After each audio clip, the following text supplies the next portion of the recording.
Saludos a todos y a todas. Esta es la clase Trombosis del año 2020.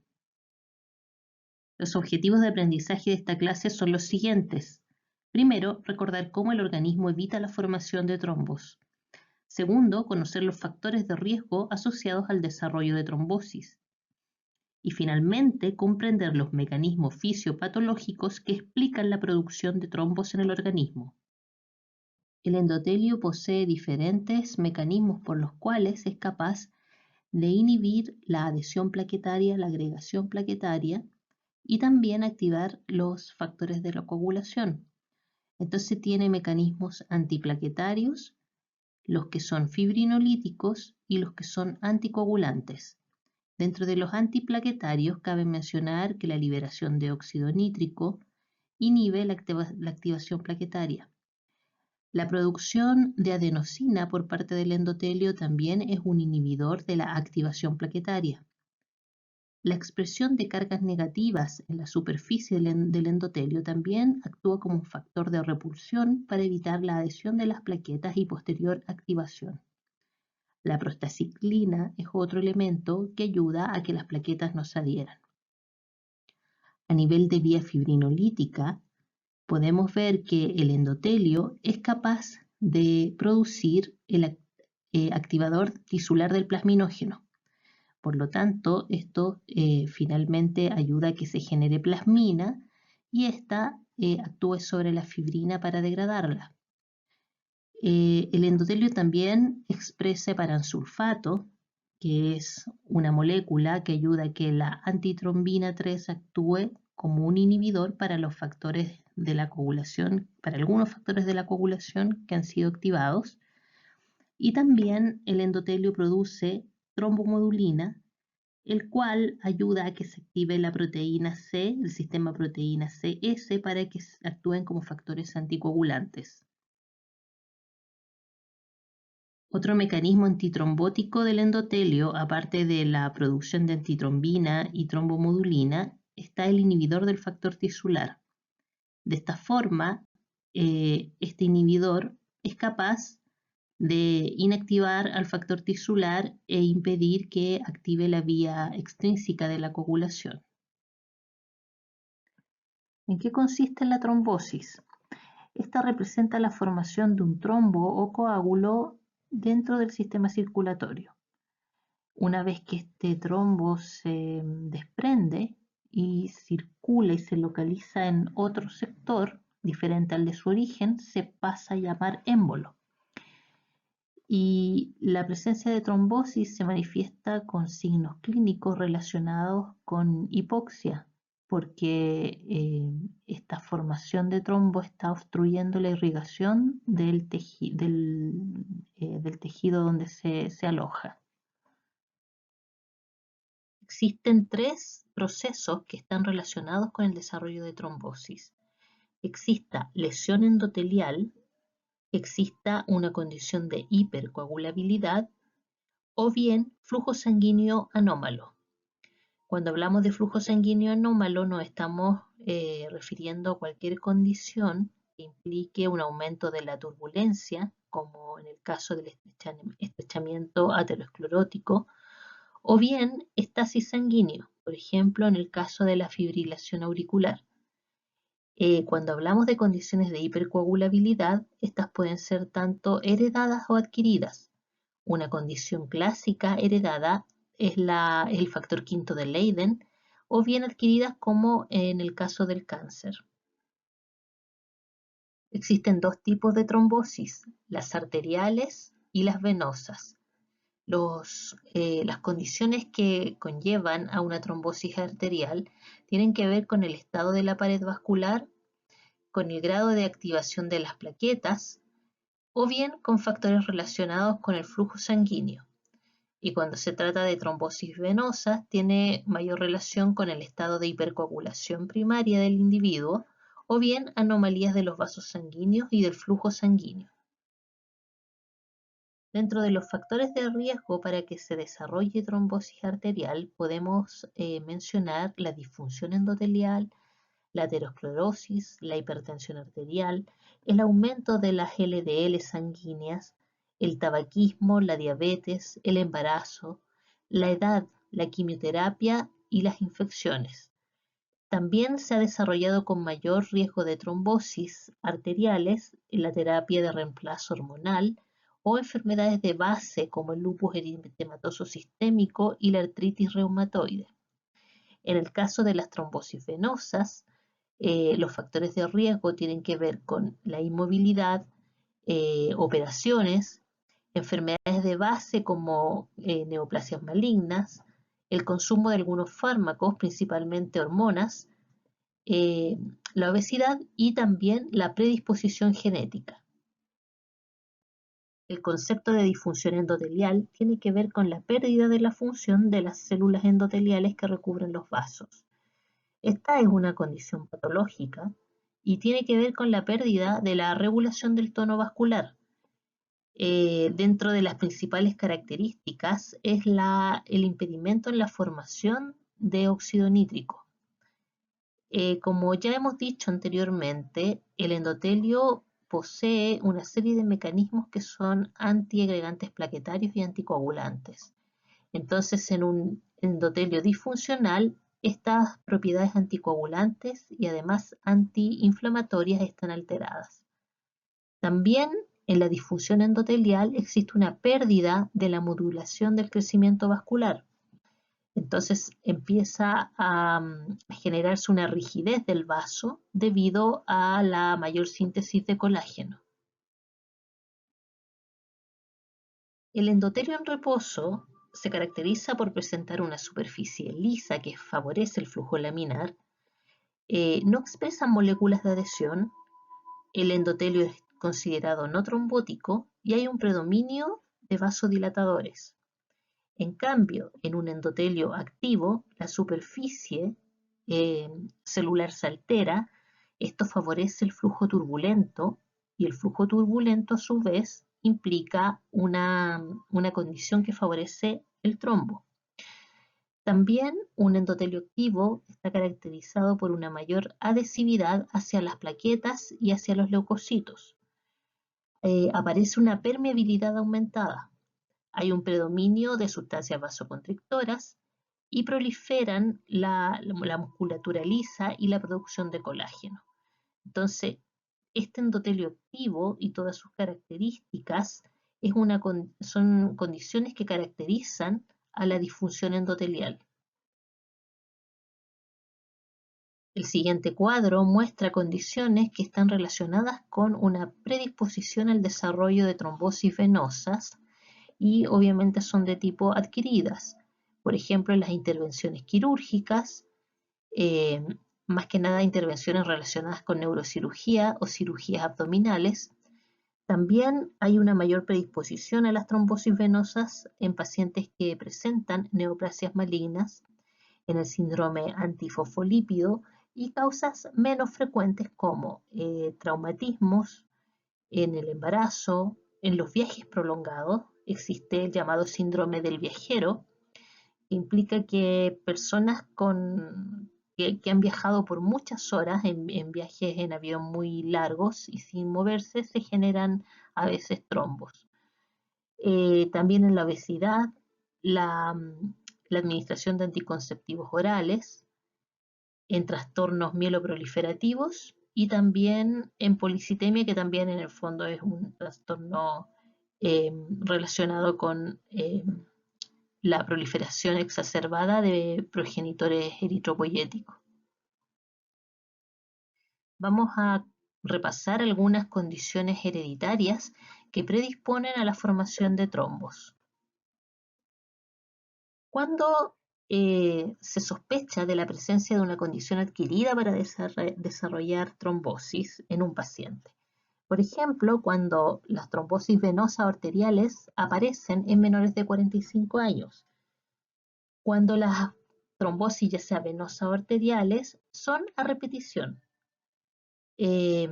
También cuando hay un episodio trombótico durante el embarazo, cuando hay episodios trombóticos muy extensos o a pesar de un tratamiento anticoagulante se vuelven a generar. También cuando estos episodios trombóticos son en sitios que no son muy habituales o cuando un episodio trombótico aparece sin un factor desencadenante, sin alguna otra enfermedad de base. La predisposición a desarrollar un trombo por una condición genética da lugar a las trombofilias genéticas. Y existen muchos tipos de proteínas que pueden estar alteradas genéticamente y que van a implicar un mayor riesgo de desarrollo de trombosis.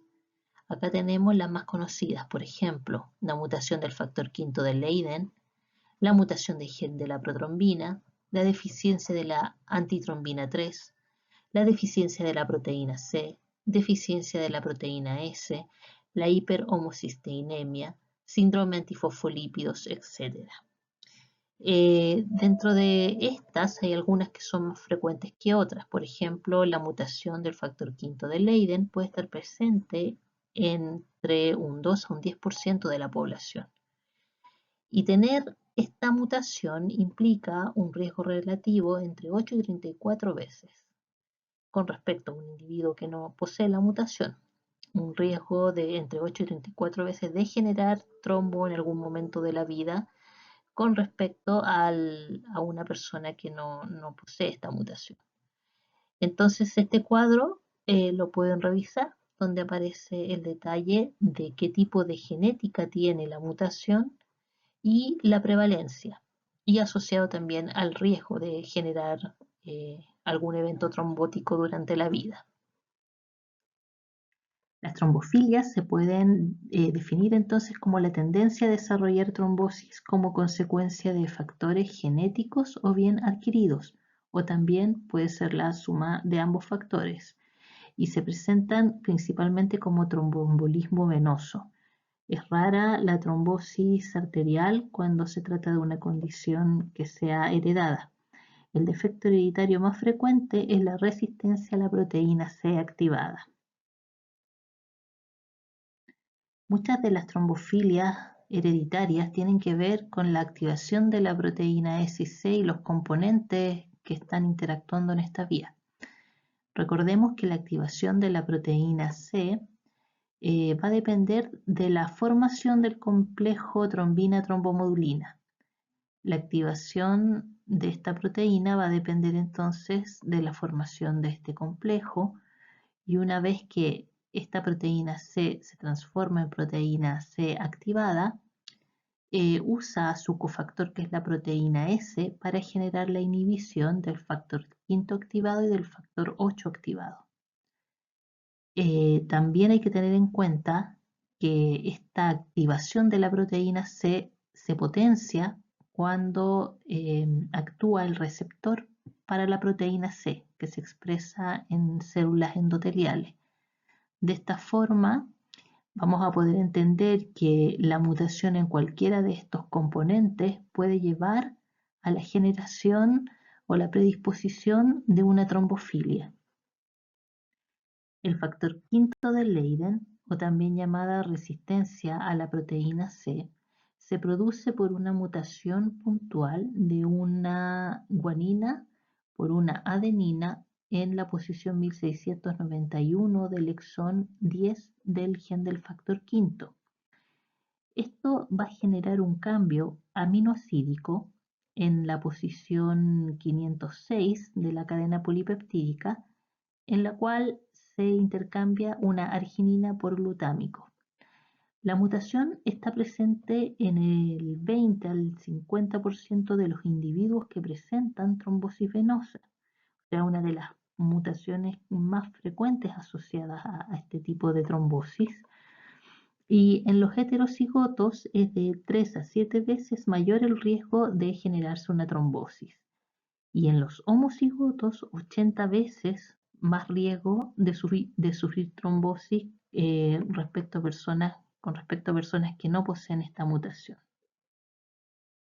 Otra de las condiciones heredadas que están asociadas a un mayor riesgo de generación de trombofilia es la mutación en la protrombina en la posición 20.210, en la cual se intercambia una guanina por una adenina. Acá la variación genética es en una región no codificable del gen de la protrombina, y esta mutación se asocia a un aumento en los niveles plasmáticos de protrombina, especialmente en las personas que son homocigotas. Por lo tanto, si existe una mayor concentración de protrombina, tenemos más sustrato para generar trombina. Por eso es una condición que se asocia a un riesgo mayor de generar un evento trombótico.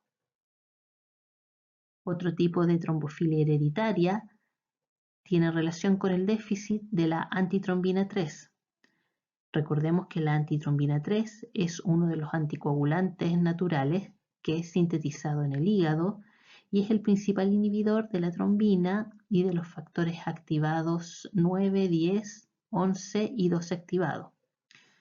El déficit genético de esta anomalía se hereda de forma autosómica dominante. Entonces acá recordemos cuál es el papel que tiene, que es la unión de estos factores activados y inhibirlos directamente, y eso de esa forma se genera la acción de anticoagulante natural. En el déficit de antitrombina 3 existe la deficiencia cuantitativa, que es el defecto tipo 1, o bien la deficiencia cualitativa, que es el defecto tipo 2. El déficit de antitrombina 3 también se puede adquirir en ciertas circunstancias clínicas, por ejemplo en la sepsis, en la insuficiencia hepática, en el síndrome nefrótico, ingesta de estrógenos, de anticonceptivos orales, en el embarazo y en el consumo de heparina. Todas estas condiciones nos pueden llevar a que la concentración o la actividad de antitrombina 3 sea menor. Existe otro tipo de defectos llamados disfibrinogenemias. Estas son alteraciones cualitativas del fibrinógeno, es decir, la molécula de fibrinógeno, que es una molécula bastante grande, puede tener una serie de defectos en su estructura que pueden generar ya sea defectos relacionados a la predisposición a trombosis o bien a la predisposición a hemorragias. Se caracteriza porque la fibrina polimeriza de una manera anómala. La trombina no se une bien a estas mallas de fibrina y además esta se encuentra en circulación de manera libre.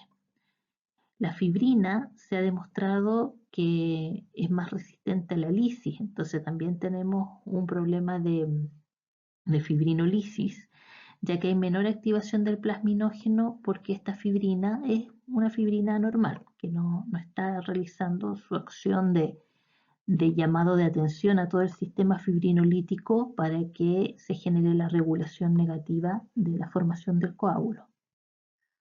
Otro defecto es la hiperhomocisteinemia.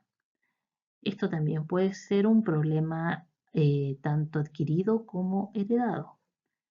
La homocisteína es un aminoácido que procede de la dieta y del catabolismo de las proteínas, y existen factores hereditarios, pero también patológicos de base o nutricionales, dentro de ellas la deficiencia del consumo de vitamina B12, por ejemplo. Y entre los más estudiados se encuentra este déficit enzimático que es congénito y que tiene que ver con la mutación del gen que codifica a la metiltetrahidrofolato reductasa. Este defecto es muy parecido en cuanto a sus consecuencias al aporte bajo en vitamina B12.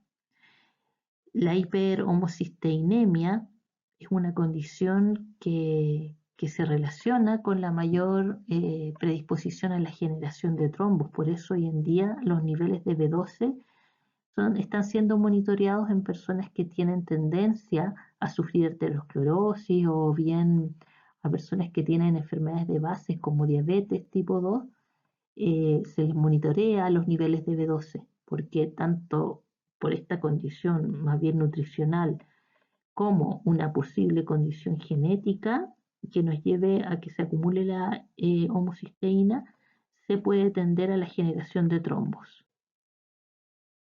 En este cuadro tenemos el metabolismo de la homocisteína que deriva de la metionina y podemos ver que en este ciclo se requiere la vitamina B12 para que se produzca de manera completa.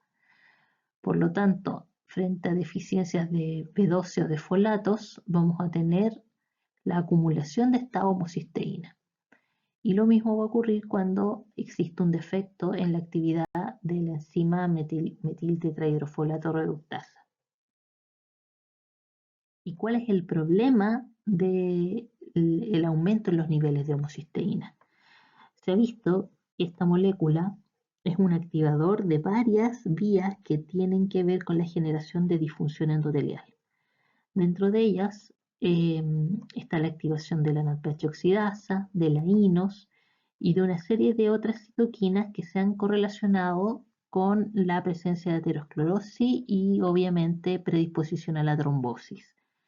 Dentro de todos estos mecanismos está la relación directa entre niveles elevados de homocisteína y el aumento en la expresión del factor de necrosis tumoral alfa. Vamos a revisar ahora algunas condiciones adquiridas que predisponen a la formación de trombos. Acá aparece una lista de diferentes enfermedades y síndromes que tienen relación con la generación de trombosis, pero que son secundarias a una enfermedad de base. Por ejemplo, en 1 y 2 tenemos el síndrome antifosfolípido y las enfermedades autoinmunes. El síndrome antifosfolípidos corresponde a una enfermedad autoinmune que está caracterizada por eventos trombóticos, venosos, arteriales y también en vasos pequeños, y por una alta morbilidad durante el embarazo y por la presencia persistente de estos anticuerpos. También las enfermedades autoinmunes se relacionan algunas con la aparición de estos anticuerpos antifosfolípidos, por ejemplo en el lupus eritematoso sistémico, como ahí aparece. En la colitis ulcerosa, que es otra enfermedad autoinmune, también una de las características es la predisposición a la formación de trombos. Luego en 3 tenemos las enfermedades hematológicas, por ejemplo los síndromes mieloproliferativos, la trombocitopenia. Entonces en los síndromes mieloproliferativos tenemos que pensar que ahí el mecanismo de daño tiene que ver principalmente con la liberación de sustancias procoagulantes como factor tisular. En cuanto a las enfermedades endocrinas, en 4 tenemos la diabetes mellitus, el síndrome de Cushing, y ahí el problema se relaciona principalmente con la lesión endotelial que caracteriza a estas enfermedades endocrinas. Cuando hablamos de síndrome nefrótico, también tenemos que pensar que predispone a la formación de trombos, más que nada por un desbalance entre los sistemas procoagulantes y anticoagulantes.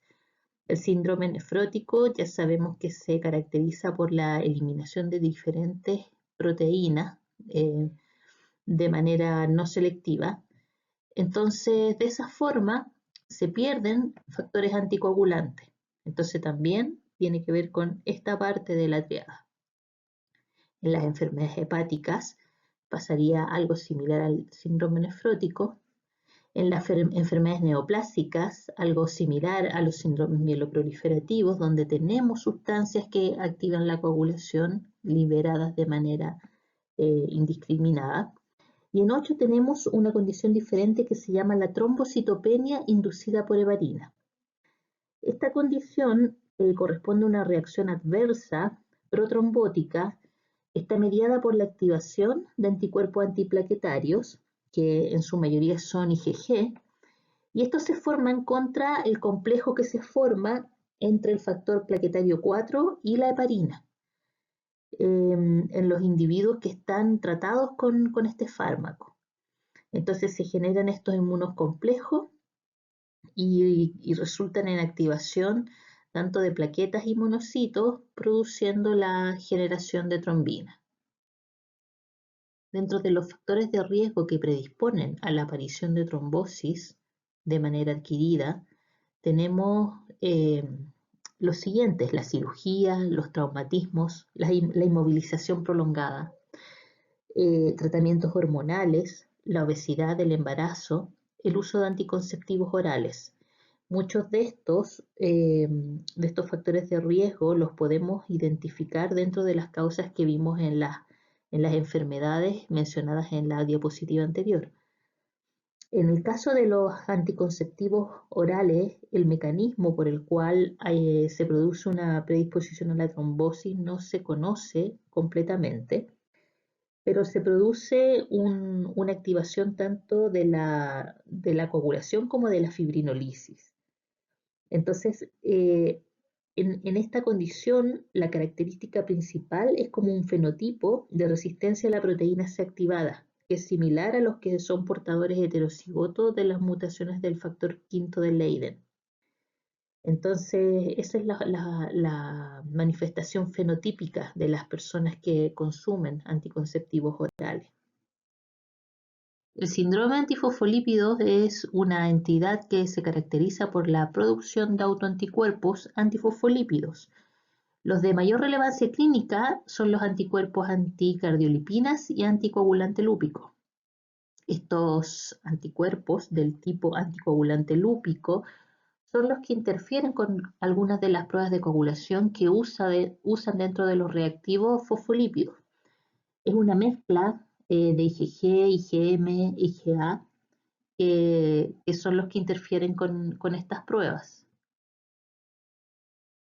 La fisiopatología del síndrome antifosfolípidos involucra a una proteína llamada beta-2 glicoproteína 1, ya que se generan anticuerpos contra esta glicoproteína. Acá aparecen entonces estos anticuerpos antifosfolípidos que se unen a las cadenas de esta glicoproteína. La unión antígeno-anticuerpo forma complejos que son capaces de activar el complemento y también producen la activación de células inflamatorias. Entonces se genera la activación del complemento, hay un aumento de selectina, que son moléculas de adhesión, hay aumento de factor tisular y aumento de factores de crecimiento endotelial y también se generan NETs. Luego, todo esto va a promover la formación de coágulos a través de una mayor expresión de la glicoproteína 2B3A, que es la que está involucrada en la agregación plaquetaria. También hay disminución de la capacidad, de la actividad de la cadena de inhibición del factor tisular, la disminución en la actividad de la proteína C y disminución de la fibrinolisis. Hemos dicho que la presencia de estos anticuerpos también tiene un papel importante en la generación de complicaciones en el embarazo. Entonces se ha visto que existe mayor actividad del sistema del complemento a nivel placentario, hay una reducción de la proliferación y de la formación del sincicio trofoblasto, hay reducción de gonadotrofinas también, y también puede aumentar la apoptosis de trofoblastos. Entonces es un síndrome bastante complejo que tiene muchos mecanismos involucrados y que no se conoce del todo, pero hay que tener claros los factores de riesgo pensando en posibles pérdidas. Estos anticuerpos contra las cardiolipinas que se producen en el síndrome antifosfolípido intervienen en la activación de la proteína C vía este complejo trombomodulina. También actúan impidiendo que la proteína S actúe como cofactor. También existe una interferencia con la actividad antitrombina 3. Se produce una interacción con los fosfolípidos de las membranas plaquetarias, llevándolos a que estos se activen. Y también existe interferencia con la liberación del activador tisular del plasminógeno. O sea, si vemos todos estos eventos, podemos inmediatamente entender por qué condiciona a una formación de trombos. Entonces, no olvidarse que estos anticuerpos anticardiolipinas tienen todos estos mecanismos que tienen que ver más que nada con factores anticoagulantes para impedir que actúen de manera correcta y predisponer a la formación de trombos. Ahora, en la enfermedad hepática crónica, vimos que existía también un desbalance entre los factores procoagulantes y anticoagulantes. Este desbalance está afectando tanto a la hemostasia primaria y secundaria como al proceso de fibrinolisis. Podemos resumir que en una hepatopatía crónica, la trombosis se debe principalmente a una resistencia parcial a la trombomodulina. En esta parte del esquema podemos ver cuáles son las alteraciones que se han descrito a nivel de los 3 estadios de la hemostasia. Por ejemplo, en la hemostasia primaria se ha descrito que los pacientes que están sufriendo de enfermedad hepática crónica poseen niveles elevados de factor de von Willebrand. También se ha visto que los niveles de ADAMS13, que es una metaloproteinasa que se encarga de clivar las zonas de los multímeros de von Willebrand y que es necesario que actúe para que estos multímeros se transformen en el von Willebrand activo, también está disminuida. A nivel de hemostasia secundaria, las personas que sufren hepatopatías crónicas poseen niveles más elevados de factor 8. Hay una disminución en los niveles de proteína C, S y también de antitrombina. Y también existe un tipo de fibrina que favorece la trombosis, es decir, una estructura fibrínica protrombótica. A nivel de fibrinolisis, también se han encontrado niveles más bajos de plasminógeno. Entonces, la sumatoria de todos estos eventos estaría explicando de alguna forma por qué en enfermos hepáticos crónicos hay una predisposición a la formación de trombos. Cuando hablamos de enfermedad hepática crónica, podemos estar pensando en varios grados de enfermedad, ¿cierto? Y estos eventos incluso se han descrito ya en pacientes que cursan con hígado graso o con esteatopatitis no alcohólica, o incluso en síndrome metabólico ya pueden aparecer algunas de estas predisposiciones al desarrollo de trombosis. Ahora nos vamos a referir a las trombosis arteriales. Acá tenemos un esquema que muestra cómo el flujo sanguíneo cerebral ha sido bloqueado debido a la presencia de un coágulo que se alojó en la arteria carotidia y que genera un bloqueo, produciendo un llamado accidente cerebrovascular isquémico. Entonces, esto ocurre cuando el flujo de sangre se detiene y queda una parte del cerebro sin irrigación. Entonces, inmediatamente las células cerebrales comienzan a morir y esto puede generar diferentes tipos de daños, incluso la muerte. Tenemos que recordar la estructura de los vasos sanguíneos, ya que uno de los grandes problemas que se genera en la llamada arteriosclerosis es la formación de placas de ateroma. Lo que hacen estas placas es disminuir bastante el lumen de la arteria. Por lo tanto, esto predispone por diferentes mecanismos a la formación de trombos arteriales. La arteria se caracteriza por tener varias capas. Tenemos la túnica externa, la túnica media y la túnica interna. Y es necesario tener claro que acá existe en la túnica media músculo liso que da la posibilidad de que el lumen arterial cambie dependiendo de la sustancia o de los estímulos que está recibiendo en ese momento la arteria. Es un tejido bastante elástico, entonces que puede regularse muy bien para aumentar o disminuir el calibre del vaso. La arteriosclerosis es una enfermedad crónica de la pared arterial y que predispone a enfermedad cardíaca coronaria. Acá tenemos un corte transversal de arterias, una está casi completamente bloqueada. Acá tenemos una placa aterosclerótica con un centro necrótico. Y acá en B tenemos una placa solamente erosionada con un trombo que está superpuesto. Estos cortes fueron hechos y teñidos luego con hematoxilina eosina. La aterosclerosis se caracteriza entonces por la formación de la llamada placa de ateroma, y esta se ubica en la capa íntima de las arterias de grande y mediano calibre. En este esquema aparece una arteria de estructura normal con todas sus capas, con el endotelio, el músculo liso, y acá tenemos una arteria que posee en su estructura una placa de ateroma. Esta está compuesta por lípidos, por detritus celulares, por una capa fibrosa que la recubre y en su interior está lleno de células inflamatorias y células inflamatorias que han sido transformadas a las llamadas células espumosas, que están llenas de grasa. Entonces esto forma esta placa que está disminuyendo el lumen arterial y que sería la placa aterosclerótica. La fisiopatología de la trombosis arterial implica una serie de factores de riesgo que predisponen a la formación de esta placa de ateroma. Dentro de los factores de riesgo que se pueden mencionar tenemos la diabetes, en la cual uno de los principales contribuyentes es la formación de los llamados productos de glicación avanzada.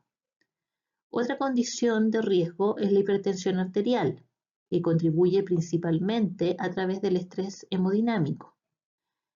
Las dislipidemias, es decir, estas alteraciones en la concentración de lipoproteínas en la sangre, aportan toxicidad, ya que estas dislipidemias se caracterizan por niveles bajos de HDL y aumentados de LDL, que es la partícula que contiene más colesterol.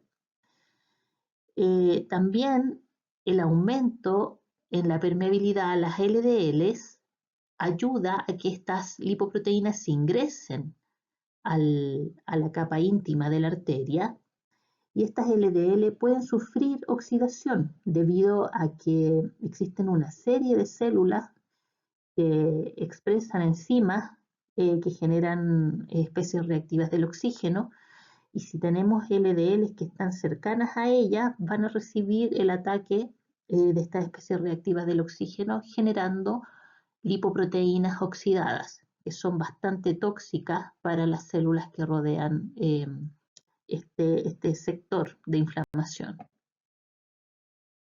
El tabaquismo es otro importante factor de riesgo que condiciona la aparición de placas de ateroma. El humo del cigarrillo contiene varios elementos que inducen, por ejemplo, la expresión génica de enzimas que son capaces de producir especies reactivas del oxígeno.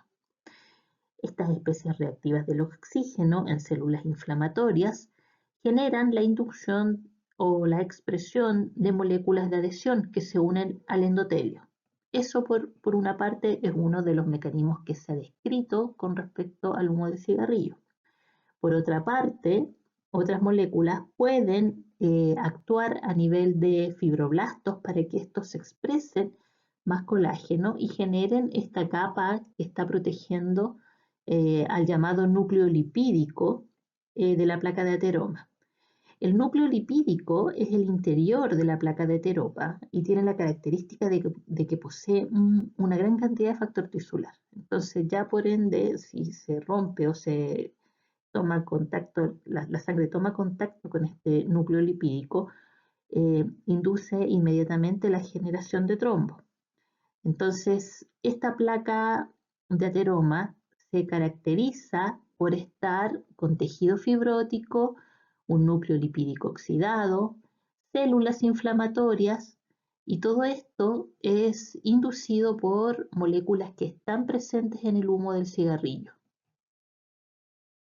En esta diapositiva tenemos la evolución de una placa de ateroma desde sus inicios, cuando ésta es naciente, y se caracteriza por poseer moléculas de LDL en su interior, tiene células espumosas y además algunas células inflamatorias, ya alojadas en la capa íntima de la arteria. Luego se reclutan más células inflamatorias, principalmente linfocitos T, que tienen la característica de liberar una serie de mediadores que va a reclutar más células, Y dentro de los mediadores de la inflamación, muchas veces son factores que inducen la síntesis de colágeno. A medida que se va avanzando en la formación de este trombo, empieza a aparecer el llamado núcleo necrótico, el que se caracteriza por tener células muertas, ya que en esta zona no llega oxígeno suficiente, y además estas células muertas están liberando, entre otras cosas, colesterol y factor tisular. Se produce una capa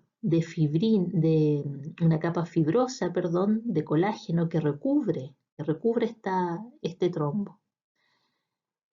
Y a medida que avanzamos más, toda esta mezcla de elementos inflamatorios oxidados va a ir creciendo, las células musculares lisas van a ir transformándose y van a ir produciendo también un fenotipo parecido a los fibroblastos, y cada vez que va creciendo esta placa de ateroma va a ir obstruyendo cada vez más el lumen de la arteria. De esta forma se pueden producir diferentes tipos de placas. Existe la clasificación de estas placas, una de ellas se llama la placa estable y otra la placa inestable. Cuando hablamos de placa estable, quiere decir que existe mucho tejido fibroso, pero poca inflamación. Esto produce una obstrucción lenta y es lo que da lugar a los llamados síndromes isquémicos crónicos. Por ejemplo, los que se presentan cuando hay angina estable o claudicación intermitente. Por otra parte, la placa inestable son placas mucho más complejas que se caracterizan por tener un gran centro lipídico. Son placas vulnerables, es decir, que pueden ser rotas, desprendidas desde las paredes de la arteria, y por lo tanto esto puede generar un llamado síndrome coronario agudo. También puede generar aneurismas o disección aórtica. Entonces, estas placas son más complicadas que las placas estables. Vamos a terminar la clase con este esquema final sacado de este artículo de la revista Nature, el cual se los voy a enviar para que ustedes lo busquen y puedan tratar de explicar un poco la fisiopatología de la formación de la placa de ateroma. Ya hemos hablado bastante de varios de los eventos que están representados acá, pero la idea es que lean un poco la leyenda de esta figura y así hagan el repaso de toda la parte de formación de la placa de ateroma. Vamos a dejar entonces la clase hasta acá. Frente a cualquier duda entonces me pueden escribir y espero que les haya gustado la clase. Muchas gracias por su atención.